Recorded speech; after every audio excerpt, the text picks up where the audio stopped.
లోకేష్ నారా.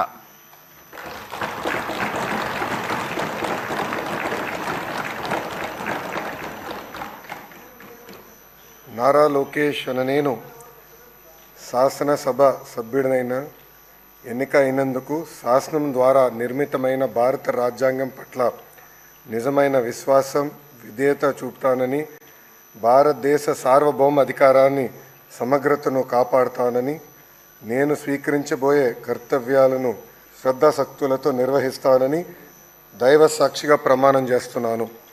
ఆంధ్రప్రదేశ్ శాసనసభ సభ్యుడైన నారా లోకేష్ అనే నేను సభ నియమాలను కట్టుబడి ఉంటానని, వాటిని అనుసరిస్తానని, సభ మర్యాదలను పాటిస్తానని, సాంప్రదాయాలను గౌరవిస్తానని దైవ సాక్షిగా ప్రమాణం చేస్తున్నాను.